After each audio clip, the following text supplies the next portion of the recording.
Hai, bertemu lagi kita dalam bab 4 pengeluaran 4.1 konsep pengeluaran, kos dan hasil, dan kita akan memfokuskan dalam 4.1.1 iaitu pengeluaran.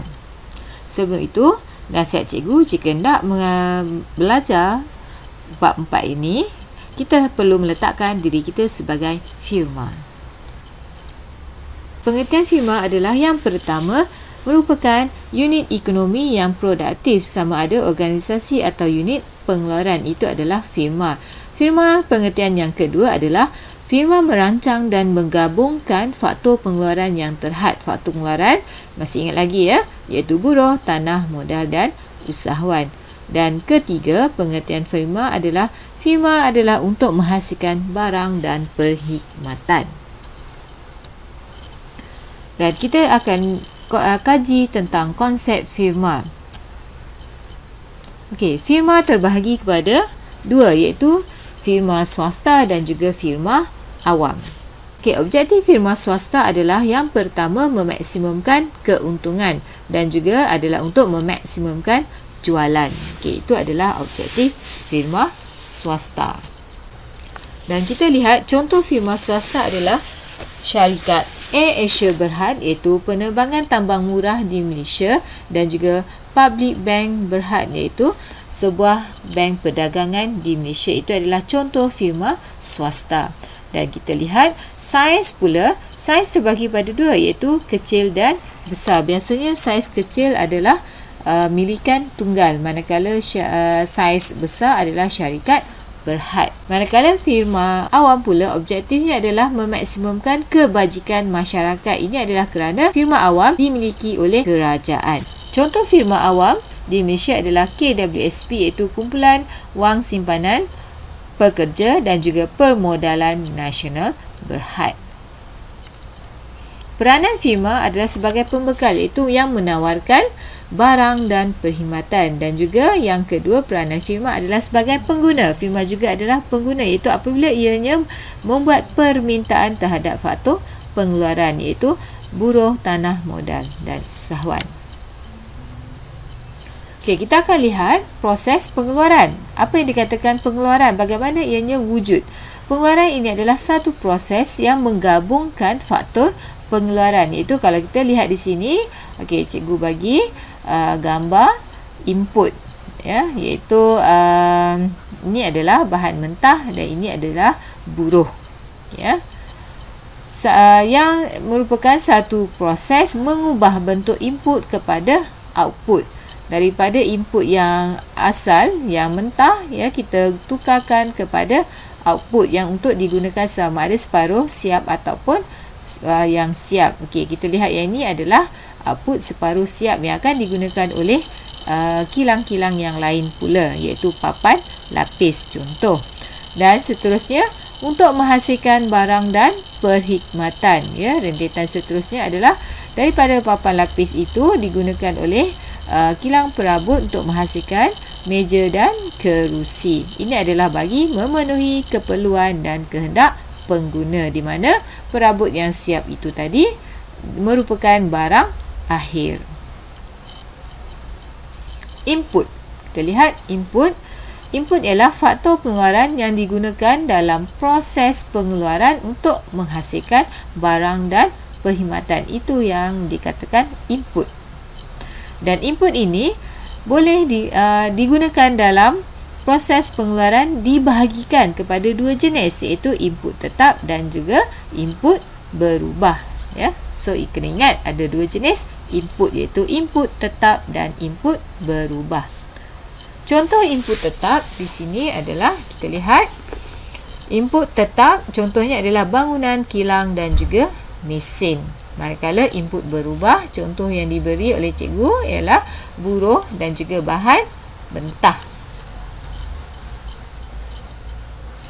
Okey, apa yang dikatakan input tetap? So kita lihat ya. Pertama, input tetap adalah input yang kuantitinya tetap pada sebarang tingkat output. Contoh di sini adalah bangunan kilang dan juga mesin jentera ini. Okay, ya.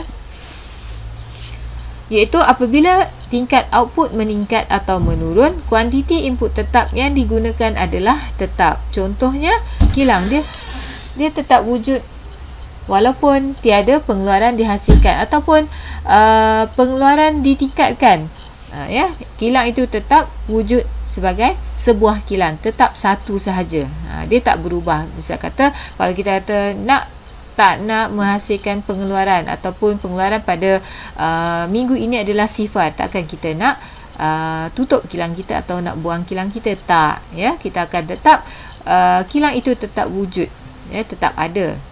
Itu yang dikatakan apabila tingkat output meningkat atau menurun, kuantiti input tetap yang digunakan adalah tetap. Maksudnya jumlah kilang ni adalah 1. Pada tingkat output sifar, masih wujud input tetap. Itu yang dikatakan bila tiada pengeluaran tapi bangunan kilang itu tetap wujud, iaitu 1. Input tetap hanya berlaku dalam jangka masa pendek, iaitu dalam jangka masa pendek kilang itu akan wujud sebagai 1. Jika setahun, 2 tahun, 3 tahun dan dia ada sebuah saja kilang dan syarikat itu ataupun firma itu kita sebut sebagai jangka masa pendek. Contoh input tetap, mesin dan loji, bangunan kilang dan tanah. Okey, kita lihat pula apa yang dikatakan dengan input berubah. Input berubah adalah kuantiti input yang kuantitinya berubah mengikut tingkat output. Apa yang dimaksudkan di sini? Iaitu apabila tingkat output bertambah, kuantiti input berubah yang digunakan akan bertambah dan sebaliknya. Contoh di sini input berubah adalah buruh. Jika kita nak menghasilkan banyak papan lapis, jadi kita mungkin akan memerlukan buruh yang lebih. Buruh yang ramai lah untuk menghasilkan papan lapis. Kita tak boleh menggunakan seorang buruh ini sahaja. Kalau output nak ditingkatkan, so input berubah, iaitu buruh akan ditingkatkan juga. Pada tingkat output sifar, tidak wujud input berubah. Maksudnya jika tiada pengeluaran, maka input berubah juga mungkin tidak wujud. Tidak akan wujud lah. Contoh, kita tak nak mengeluarkan, kita dah nak stop pengeluaran papan lapis itu, jadi kita tidak akan menggajikan pekerja lagi. Input berubah wujud dalam jangka masa pendek dan jangka masa panjang. Contoh input berubah, bahan mentah dan buruh. Dan kita lihat contoh kombinasi antara input tetap dan input berubah dalam proses pengeluaran. Ini adalah contoh kombinasi. Contohnya, kita lihat ni adalah kolom output, iaitu pakaian lelaki.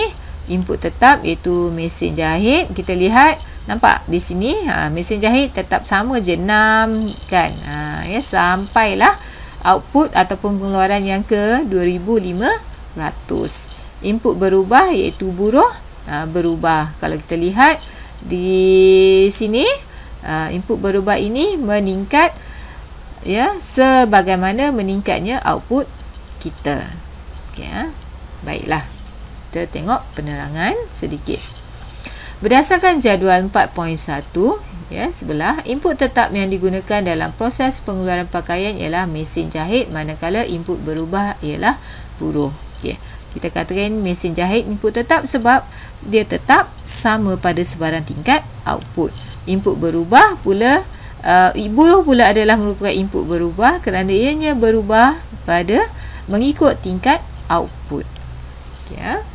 Didapati pada tingkat output sifar, input tetap wujud iaitu 6 unit mesin, tetapi tiada input berubah iaitu buruh yang digunakan. Kita dapat lihat di situ. Seterusnya, apabila tingkat output pakaian meningkat kepada 500 helai, kita lihat sini 500 helai, kuantiti input mesin tidak berubah iaitu tetap 6, tetapi input berubah telah berubah meningkat menjadi 6 buruh. 6 orang buruh.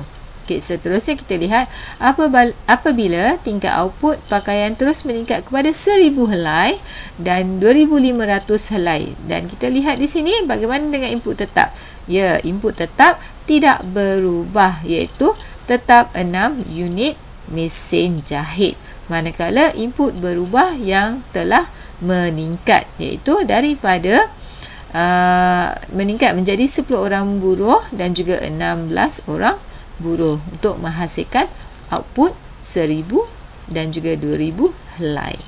Kesimpulannya, apabila tingkat output iaitu pakaian semakin meningkat, kita lihat dalam jadual ya, pakaian semakin meningkat, kuantiti input tetap mesin yang digunakan tidak berubah.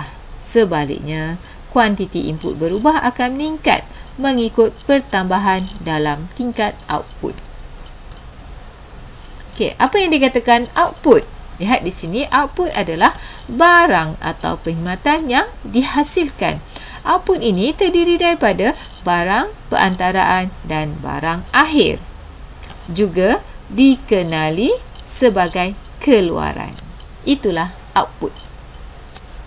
Okey, barang perantaraan. Barang perantaraan adalah barang yang akan digunakan dalam proses pengeluaran seterusnya. Contoh yang kita tengok tadi adalah papan lapis. Okay, contoh yang seterusnya, tepung yang dihasilkan oleh sebuah firma digunakan oleh kilang biskut untuk membuat biskut. Okay, seterusnya, barang akhir adalah barang yang boleh digunakan terus oleh pengguna untuk mencapai kepuasannya. Contoh, telefon bimbit. Dan kita lihat jangka masa pengeluaran. Jangka masa pengeluaran merujuk kepada keupayaan sesebuah firma mengubah kuantiti input tetap dalam proses pengeluaran. Jangka masa pengeluaran boleh dibahagikan kepada dua jenis, iaitu jangka masa pendek dan jangka masa panjang. Baiklah, kita lihat apa yang dikatakan jangka masa pendek pengeluaran. Jangka masa pendek pengeluaran apabila wujud sekurang-kurangnya satu input tetap dalam proses pengeluaran. Itu yang dikatakan jangka masa pendek. Yang kedua, firma tidak dapat menyesuaikan tingkat pengeluaran atau mengubah kapasiti pengeluaran, iaitu dia masih mempunyai input. Yang ketiga, tingkat output hanya boleh diubah dengan mengubah kuantiti input berubah sahaja. Contoh, kita lihat meningkatkan jumlah bilangan buruh untuk meningkatkan pengeluaran pakaian dengan sejumlah bilangan mesin jahit yang sama. Okey, contoh tadi ya, boleh ingat lagi semula, iaitu kita ada 6 mesin jahit, tapi pengeluaran kita boleh ditingkatkan hanya dengan mengubah buruh kita. Ya, buruh ditingkatkan. Okey ya. Jadi firma tadi kita katakan sebagai firma dalam jangka masa pendek pengeluaran kerana dia mempunyai input tetap. Baiklah, jangka masa panjang pengeluaran pula adalah merujuk kepada satu tempoh apabila semua input yang digunakan dalam proses.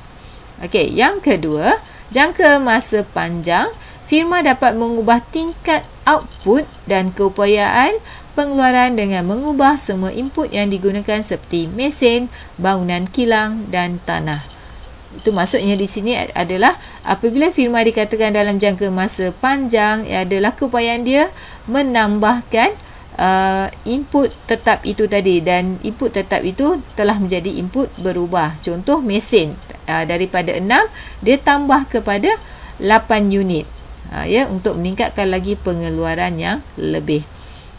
Yang ketiga, iaitu firma dapat menambah modal, tingkatkan teknologi untuk meningkatkan produktiviti.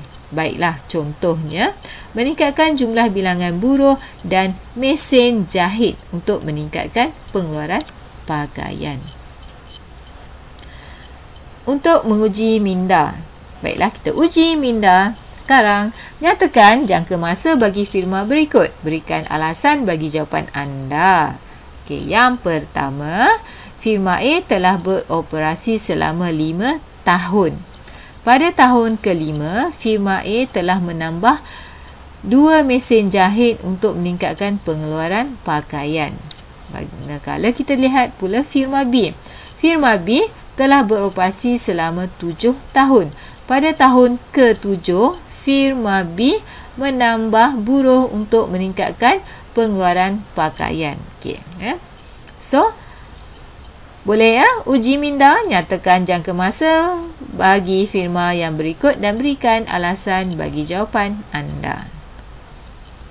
Mengubah semua input yang digunakan seperti mesin, bangunan kilang dan tanah. Firma dapat menambah modal iaitu mesin jahit untuk meningkatkan produktiviti. Kerana itu, firma A adalah dalam jangka masa panjang pengeluaran. Firma B, jangka masa pendek. Alasannya kerana tingkat output hanya boleh diubah dengan mengubah kuantiti input berubah sahaja. Apabila wujud sekurang-kurangnya satu input tetap dalam proses pengeluaran, maka ianya digais sebagai jangka masa pendek. Meningkatkan jumlah bilangan buruh untuk meningkatkan pengeluaran pakaian dengan sejumlah bilangan mesin jahit yang sama. Boleh faham Firman Allah surah Al-Maidah ayat 88 berfirman, dan makanlah makanan yang halal lagi baik dari apa yang Allah telah rezekikan kepadamu, dan bertakwalah kepada Allah yang kamu beriman kepadanya. Sekian, terima kasih.